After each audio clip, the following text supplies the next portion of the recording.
안녕하세요. 반갑습니다. 오늘은 집 근처에 있는 캠핑장에 가족들과 함께 나왔는데요. 쌀쌀한 늦가을 바람 맞으면서 우리 함께 예레미야애가 4장 말씀을 함께 나누도록 하겠습니다.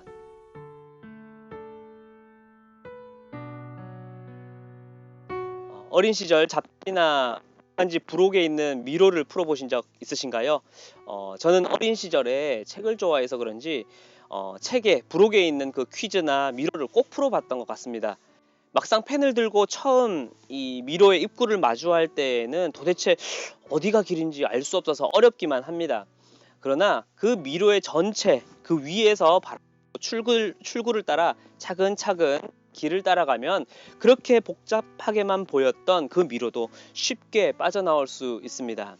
오늘 4장에서 시인 또한 여전히 예루살렘의 심판에 대하여서 슬퍼하고 있지만 앞선 1장부터 3장의 모습과는 조금 다른 모습을 느낄 수 있습니다. 가장 먼저 눈에 띄는 다른 점은 1장과 2장에서는 한 절마다 긴 절로 슬픔을 풀어가고 있지만 4장은 앞장들과 훨씬 짧은 구절로 담담하면서도 이 절제적인 어투로 슬픔을 풀어가고 있습니다. 또 당장 마주한 고난을 마구 막 쏟아내기보다는 과거와 현재의 이 상황을 비교하면서 차근차근 표현하는 것을 볼 수 있습니다. 즉 1장과 2장은 하나님의 심판이라는 이 미로 입구에 막 들어선 혼란스러운 모습과 같고 3장은 미로의 가장 한가운데이지만 그 미로를 빠져나갈 출구가 있다는 소망을 발견하는 장이라 볼 수 있습니다. 그리고 오늘 함께 이 4장은 이제 내가 걸어온 그 고난의 여정과 그 지금의 현실을 담담히 받아들이고 이제는 언젠가 다다를 그 출구를 향해 발걸음을 옮기고 있는 모습이라 볼 수 있겠습니다. 그렇다면 예레미야애가 4장 말씀을 함께 읽고 계속해서 말씀을 나눠보도록 하겠습니다.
지금 시인은 여전히 슬프다, 에카를 외치며 고난을 마주하고 있습니다.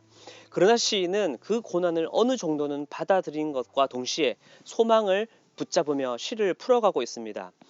과거의 영광스러웠던 그 예루살렘 성전의 금빛을 잃어가고 성소의 거룩한 돌들은 그 거룩함을 잃은 채 거리에 굴러다니게 됩니다. 또 포로기 당시 바벨론은 이 1년 반 동안 예루살렘을 포위했었는데요.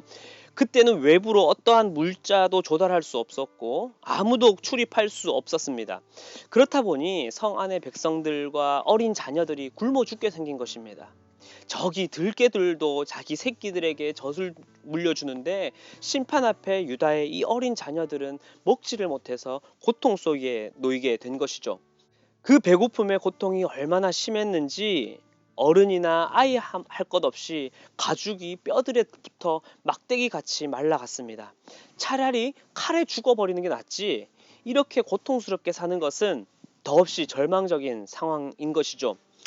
하지만 시인은 이 나라에 왜 이러한 고통이, 이러한 심판이 찾아왔는지 잘 알고 있었습니다.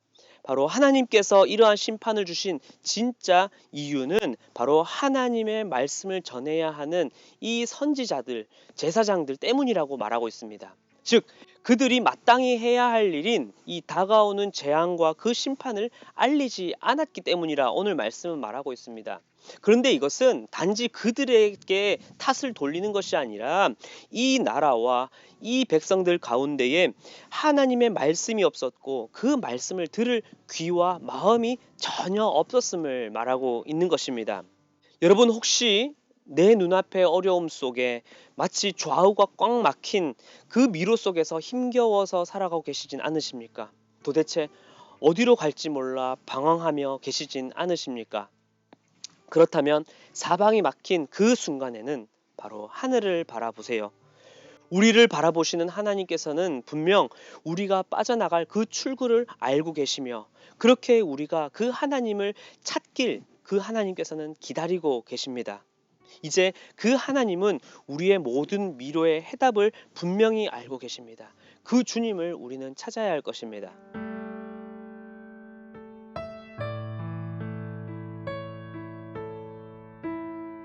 저희 부부도 아이가 오랜 입원 끝에 퇴원을 해서 집에 온 것이 정말 기뻤지만 다른 한편으로는 지금도 다시 생각하고 싶지 않을 정도로 힘들고 육체적으로, 정신적으로, 영적으로 너무 고통스러운 나날을 보냈습니다.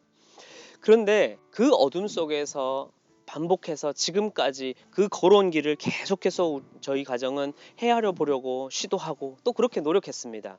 그리고 그 속에 숨겨진 하나님의 뜻과 계획을 찾으려고 노력을 했어요. 그런데 사실 쉽지만은 않았어요.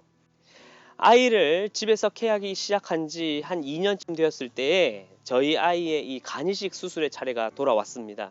기증자가 나온 것이죠. 대개 길게는 1년 넘게도 기다린다는 이 순번이 저희가 신청하고 난 지 한 3개월 정도 만에 순번이 된 거예요. 알고 보니 앞 순서에 이식을 받을 환자가 이 이식 수술을 받을지 말지 고민 중인데 만약 이식 수술을 받지 않고 넘기면 바로 주한이가 차례가 돌아오니까 이틀 뒤 수술을 해야 하니 당장 결정을 해달라는 것이었어요. 전화 받은 그 자리에서. 여전히 저와 저희 아내는 지금까지 겪은 그 힘듦도 완전히 받아들여지지 않았는데 또 이 수술이라고 하는 너무 큰 일을 당장 결정을 해야 하니 너무나 혼란스럽고 어지러웠어요. 그런데 그때를 지금 돌이켜보면 너무나 의외로 그 전화를 끊고 저와 저희 아내는 정말로 1시간도 채 되지 않아서 결정을 내리고 간이식 수술을 하겠다고 했습니다. 당시 그렇게 큰 문제를 의외로 저희가 담담하게 결정을 내릴 수 있었던 것은 지금까지 걸어온 길이 어려움의 시간이었지만 그 시간 속에 하나님은 여전히 함께하고 계신다는 것을 우리는 그때 당시에 정말로 믿고 있었기 때문입니다. 그래서 앞으로 우리가 마주하는 삶에 더 큰 어려움을 마주할 수 있지만 하나님은 분명히 선한 길로 인도해 주시리라 우리 가정은 믿고 있고 또한 뭔가 모를 그 믿음 가운데에 현재 처한 이 상황을 받아들인 것이죠. 오늘 시인 또한 여전히 이 어려운 현실을 마주하고 있고 또 과거에서부터 현재까지 해결되지 못한 이 문제가 이어지고 있어요. 그러나 시인은 그 어려움 속에서도 담담히 자신과 자신의 이 나라의 죄를 받아들이고 있습니다. 그렇다고 해서 지금 시인은 절망하고 있지 않습니다. 소망을 잃지 않고 있습니다. 왜요?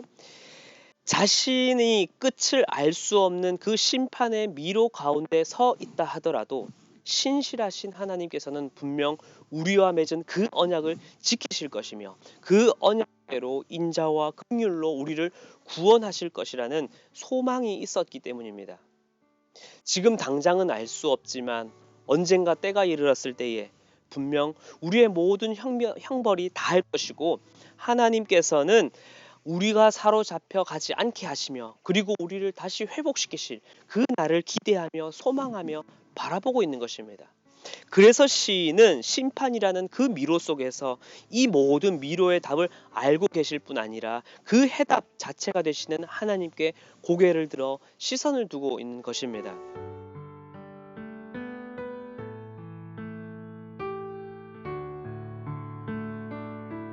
영상을 시청하고 계시는 여러분들이 마주 때로는 너무나 크고 버겁게만 느껴져서 어떻게 해야 할지, 무엇부터 해야 할지 아무것도 보이지 않을 수도 있습니다. 앞뒤 좌우가 꽉 막힌 것처럼 느껴질 때 우리는 어떻게 해야 할까요? 잠시 혼란한 마음을 추스리고 격해진 나의 감정을 바로잡고 지금까지 걸어온 그 길을 천천히 한번 돌아보세요. 그리고 잠잠히 묵상하세요. 그 고난의 여정 속에서도 오늘의 나를 있게 하신 그 하나님을 한번 찾아보시길 기도합니다. 하나님께서는 자신을 찾고 나아오는 여러분들을 절대로 버리지 아니하실 거예요. 미로의 출구는 모를 수 있어요. 그러나 출구를 알고 계시는 그 하나님의 시선에 여러분들의 시선을 고정하고 그분의 인도하심을 따라 한 걸음 한 걸음 내딛으시길 기도합니다.